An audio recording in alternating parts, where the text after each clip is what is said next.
మీ పేరు చెప్పండి. నా పేరు లుధియమ్మ. మీ అడ్రస్? మా అడ్రస్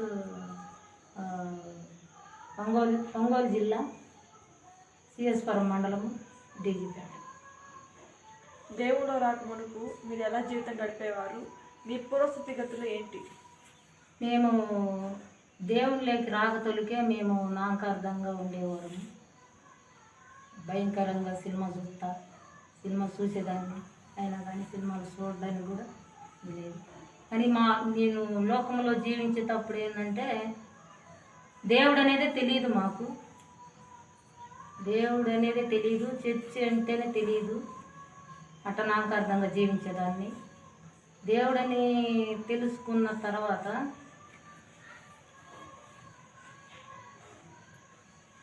ఇట్లా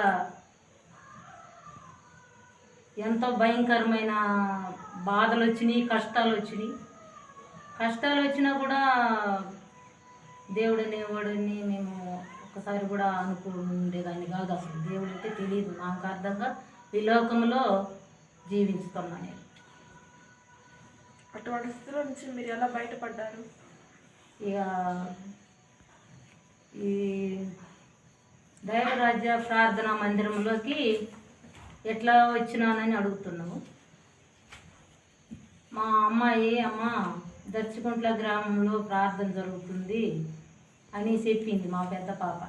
మా పెద్ద అమ్మాయి చెప్తే నేను వచ్చిన తర్వాత అయ్యగారు చెప్పిన అయ్యగారు చేసిన ప్రార్థన వల్ల, వాక్యంతో నేను నలకపట్టాను.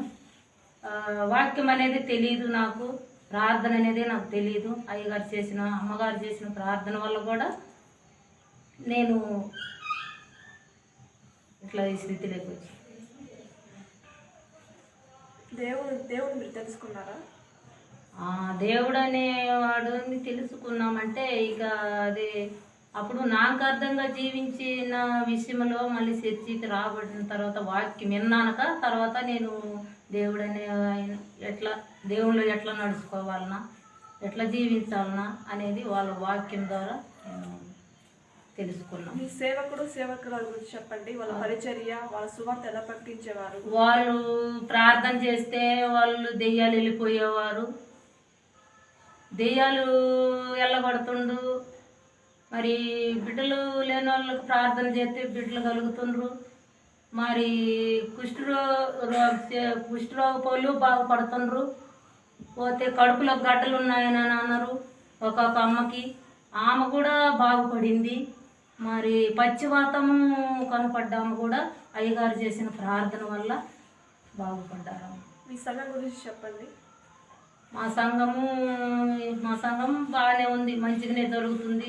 విశ్వాసులు బాగానే ప్రార్థనకు వస్తారు. మేము కూడా సంఘానికి వారము కలుసుకునేవారము, సావాసం చేసేవారు. మా సంఘస్థులతో మేము బాగానే నడుచుకుంటున్నాము. దేవుళ్ళకి వచ్చిన తర్వాత మీరు ఏ మేలును పొందారు? నేను ఏ మేలు పొందానంటే నా కుటుంబం మేము లక్షణంగా ఉన్నాము, క్షేమంగా ఉన్నాం. దేవుడు మాకు దేవుడు ఎన్నో మేలులు చేశాడు. మీలో మారు మనసు ఎప్పుడు ప్రారంభమైంది? నాకు మారు మనసు అయ్యగారు ప్రార్థన చేసినప్పుడు నాకు మారు మనసు దేవుడు నాకు ఇచ్చిన తర్వాత మళ్ళీ ఒక వారం ఆగిన తర్వాత నాకు బాప్టిజానికి దేవుడు నన్ను పిలిచిండు. అయ్యగారు బాప్టిజం తీశారు. అమ్మ ఉంది, ఇంకా మా చెల్లెలు ఉంది. బాప్టిజానికి సిద్ధంగా ఉన్నా.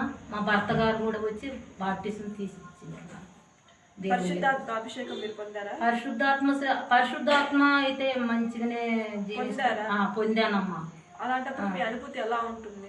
నా అనుభూతి అంటే నాకు మంచిగా ఆత్మ కావాలి అని నేను అడిగినప్పుడు నాకు దేవుడు ఆత్మ మాత్రం బాగానే ఇచ్చిండు. ఆత్మలో దేవుడు కొనసాగుతూ ఉండాలమ్మా.